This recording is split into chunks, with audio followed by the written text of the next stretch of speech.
Bro, coba bayangin satu pagi lu bangun buka HP dan harga kebutuhan pokok tiba-tiba naik 2 kali lipat. Gaji masih sama, tapi pengeluaran udah kayak dikejar setoran. Di kantor mulai ada bisik-bisik pengurangan karyawan, proyek sepi, dan suasana jadi tegang.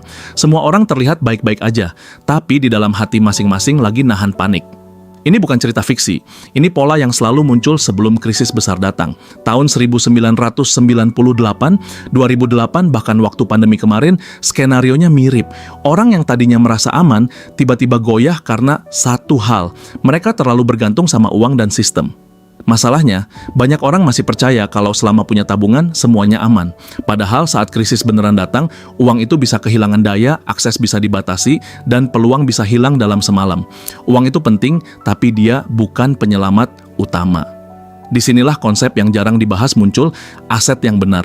Bukan sekadar angka di rekening, tapi sesuatu yang tetap punya nilai. Bahkan saat sistem lagi kacau, ada 7 aset yang kalau lu punya, peluang lu buat bertahan, bahkan naik level, bakal jauh lebih besar.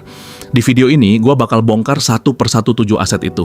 Kita bakal bahas kenapa aset-aset ini penting, gimana cara kerjanya di dunia nyata, dan yang paling penting, gimana lu mulai bangunnya dari sekarang, tanpa harus nunggu jadi kaya dulu.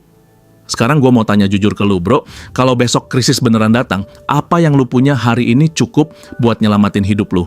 Atau jangan-jangan, semua yang lu andelin selama ini justru bakal jadi titik paling rapuh? Bro, kita mulai dari aset pertama yang paling sering diremehin, tapi justru paling bertahan saat krisis, skill. Bukan sekadar gelar atau sertifikat, tapi kemampuan nyata yang bisa langsung dipakai buat bantu orang lain. Di saat perusahaan mulai efisiensi dan banyak orang kena PHK, yang tetap dicari bukan yang paling pintar di atas kertas, tapi yang paling berguna di lapangan. Coba bayangin 2 orang. Yang satu kerja kantoran dengan gaji besar, tapi semua skillnya spesifik di satu sistem. Yang satu lagi punya skill sederhana, tapi dibutuhin banyak orang. Misalnya bisa servis AC, masak enak, atau jago edit video. Saat krisis datang, siapa yang lebih fleksibel? Yang kedua, karena kebutuhan manusia tetap jalan, bahkan saat ekonomi lagi hancur. Skill itu ibarat pisau di dapur, bro. Mau kondisi lagi enak atau lagi susah, pisau tetap kepake. Bahkan saat orang lain kelaparan, orang yang punya pisau bisa masak, bisa bantu, bahkan bisa dapat penghasilan. Sedangkan yang cuma punya uang tapi nggak punya kemampuan, dia cuma bisa nunggu. Cara mulai bangun skill juga nggak harus ribet. Pilih satu skill yang deket sama kehidupan sehari-hari dan punya nilai jual. Misalnya lu mulai belajar masak, servis ringan, desain sederhana, atau bahkan komunikasi. Lu bisa belajar dari YouTube, dari teman, atau langsung praktek kecil-kecilan. Aset kedua yang nggak kalah penting adalah relasi. Banyak orang mikir koneksi itu soal kenal orang penting, padahal yang paling kuat justru hubungan sederhana yang tulus. Tetangga yang lu sapa tiap hari, teman yang pernah lu bantu, komunitas kecil yang solid, itu semua jadi jaring pengaman saat krisis. Waktu kondisi normal, relasi mungkin terasa biasa aja. Tapi saat keadaan sulit, relasi berubah jadi akses. Akses ke informasi, ke peluang, bahkan ke bantuan. Orang yang punya jaringan kuat biasanya nggak sendirian saat jatuh. Sementara yang individualis seringkali kehabisan opsi. Analogi gampangnya gini, bro. Hidup itu kayak lu lagi naik kapal. Uang itu bahan bakar, tapi relasi itu kru. Kalau kapal lu goyang dan lu sendirian, peluang selamat kecil. Tapi kalau ada kru yang saling bantu, peluang lu jauh lebih besar buat bertahan. Cara bangun relasi juga sederhana, tapi butuh konsistensi. Mulai dari hal kecil, sapa orang, bantu tanpa pamrih, jaga komunikasi. Jangan nunggu butuh baru mendekat. Karena relasi yang kuat itu dibangun sebelum krisis, bukan saat krisis. Aset ketiga adalah cash flow, bukan sekadar gaji. Banyak orang punya penghasilan, tapi semuanya habis tiap bulan. Saat krisis datang, mereka langsung goyah karena nggak ada aliran masuk lain. Cash flow itu tentang punya beberapa sumber pemasukan, walaupun kecil. Misalnya lu kerja kantoran, tapi punya sampingan jualan online, freelance, atau jasa kecil-kecilan. Saat satu sumber berhenti, yang lain masih jalan. Ini yang bikin lu punya napas lebih panjang dibanding orang yang cuma bergantung satu pintu. Cash flow itu ibarat aliran air, bro. Kalau cuma satu keran dan kerannya mati, lu kehausan. Tapi kalau punya beberapa sumber, meskipun kecil-kecil, lu tetap bisa bertahan. Dan di masa krisis, bertahan itu lebih penting daripada terlihat sukses. Mulainya juga nggak perlu langsung besar. Lu bisa mulai dari skill yang tadi lu bangun, lalu monetize pelan-pelan. Jangan nunggu sempurna. Yang penting ada aliran, sekecil apapun. Aset keempat adalah kontrol atas pengeluaran. Ini yang sering dianggap sepele, padahal dampaknya besar banget. Banyak orang penghasilannya tinggi, tapi gaya hidupnya juga tinggi. Jadi saat krisis datang, mereka paling cepat tumbang. Orang yang terbiasa hidup di bawah kemampuan justru lebih tahan banting. Mereka sudah terbiasa mengatur, memilih prioritas, dan nggak panik saat harus mengencangkan ikat pinggang. Sementara yang hidupnya pas-pasan tapi dipaksain kelihatan mapan, biasanya paling terpukul. Ibaratnya gini bro, dua orang punya penghasilan sama, tapi yang satu boros, yang satu hemat, dan terkontrol. Saat badai datang, yang hemat masih punya cadangan tenaga, sementara yang boros langsung kehabisan napas.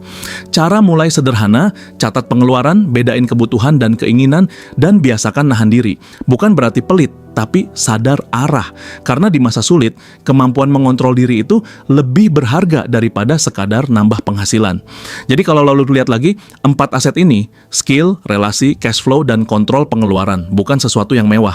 Tapi justru ini fondasi yang bikin seseorang tetap berdiri saat yang lain mulai goyah.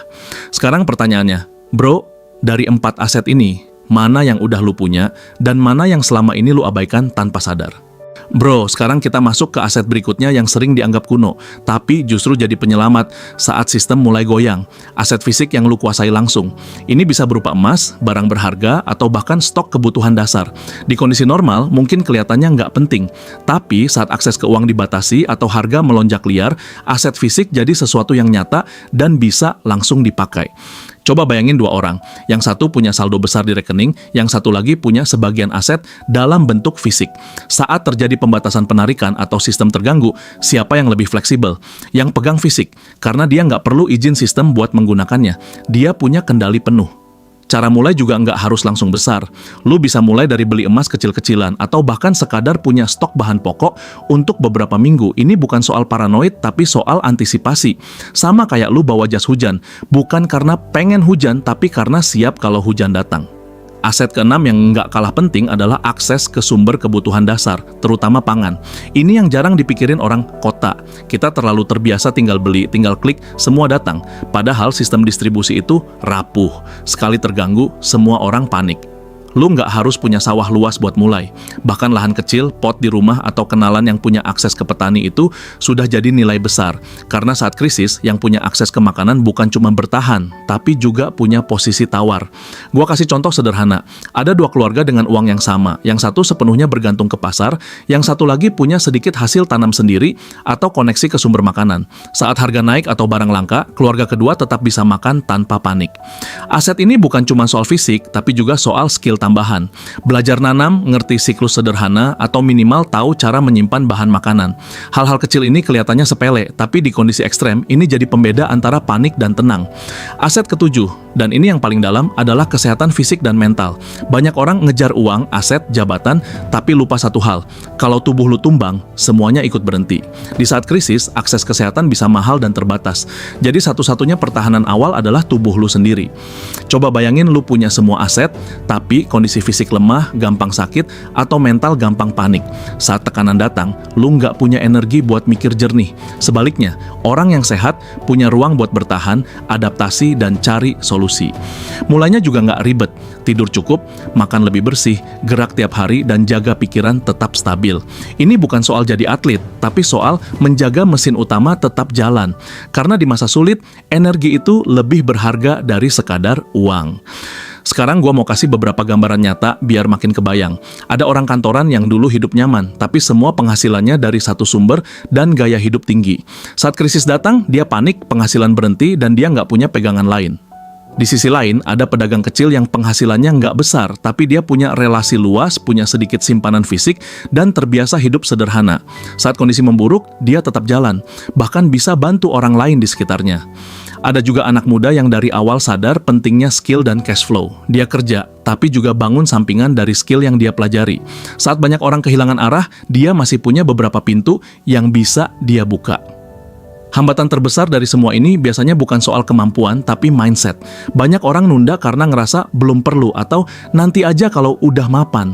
Padahal justru aset-aset ini dibangun sebelum lu butuh, bukan saat keadaan udah mendesak. Cara ngatasinnya sederhana tapi butuh komitmen. Mulai kecil tapi konsisten. Jangan nunggu sempurna. Satu skill, satu relasi, satu sumber tambahan, satu kebiasaan sehat. Lama-lama semuanya numpuk jadi sistem perlindungan yang kuat. Dalam jangka panjang, aset-aset ini bukan cuma ngasih keamanan finansial, tapi juga ketenangan mental. Lu nggak gampang panik, nggak gampang goyah, dan punya rasa kontrol atas hidup lu sendiri. Itu yang bikin lu beda dari kebanyakan orang.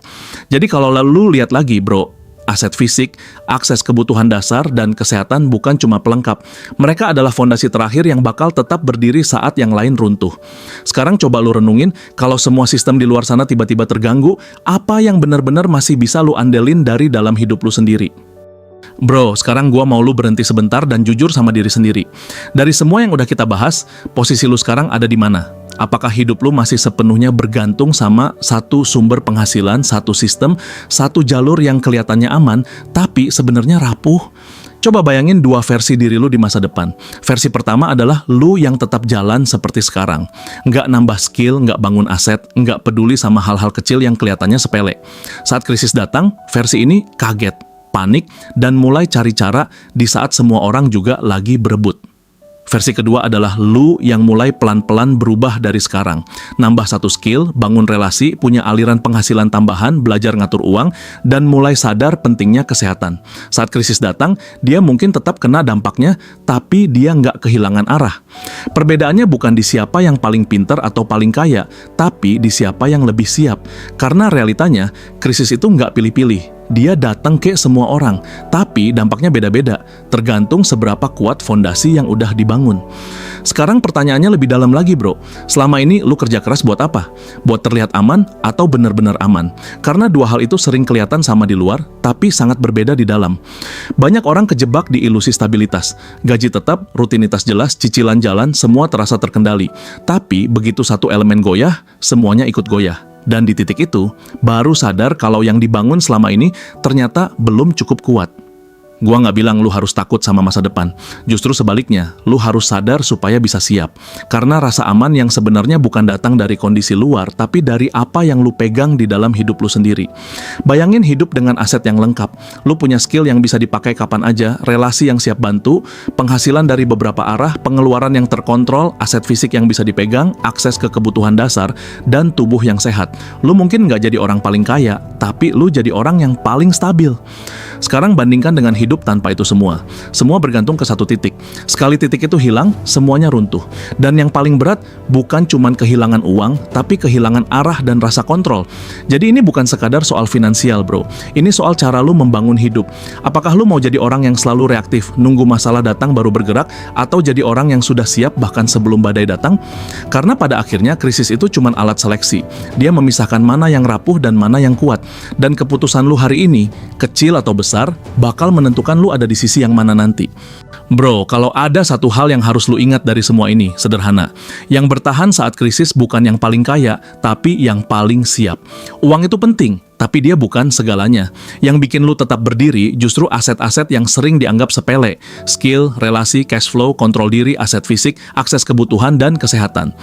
Krisis bukan akhir dari segalanya. Dia adalah ujian. Ujian buat melihat siapa yang benar-benar punya fondasi kuat dan siapa yang selama ini cuma terlihat kuat di permukaan. Dan kabar baiknya, bro, lu masih punya waktu buat mempersiapkan semuanya dari sekarang. Lu nggak perlu langsung sempurna. Nggak perlu langsung punya semuanya. Mulai aja dari satu langkah kecil hari ini. Belajar satu skill baru, perbaiki cara lu ngatur uang, bangun hubungan yang lebih tulus, atau mulai jaga tubuh lu dengan lebih serius. Hal kecil yang dilakukan konsisten bakal jadi benteng besar di masa depan. Jangan nunggu krisis datang baru lu bergerak, karena di saat itu, semua orang juga bakal mulai bergerak, dan semuanya jadi lebih sulit. Keunggulan lu bukan di seberapa cepat lu lari saat badai datang, tapi di seberapa siap lu sebelum badai itu muncul. Gua harap video ini bisa jadi pengingat, bukan buat nakut-nakutin, tapi buat ngebuka mata bahwa hidup yang benar-benar aman itu dibangun, bukan ditunggu. Dan lu punya kendali penuh buat mulai dari sekarang. Kalau lu ngerasa video ini ngebuka cara pandang baru buat lu, jangan lupa bantu share ke orang-orang terdekat lu. Karena bisa jadi, satu video ini adalah awal dari perubahan besar buat mereka juga. Tulis di kolom komentar, dari 7 aset tadi, mana yang paling pengen lu bangun duluan. Gua pengen lihat seberapa banyak dari kalian yang benar-benar siap buat naik level. Dan terakhir, jangan lupa like, subscribe, dan nyalain notifikasi. Karena di channel ini, kita nggak cuma ngomongin cara cari uang, tapi cara membangun hidup yang kuat di segala kondisi. Ingat bro, masa depan bukan soal menunggu apa yang akan terjadi, tapi tentang siapa yang sudah siap ketika itu benar-benar datang.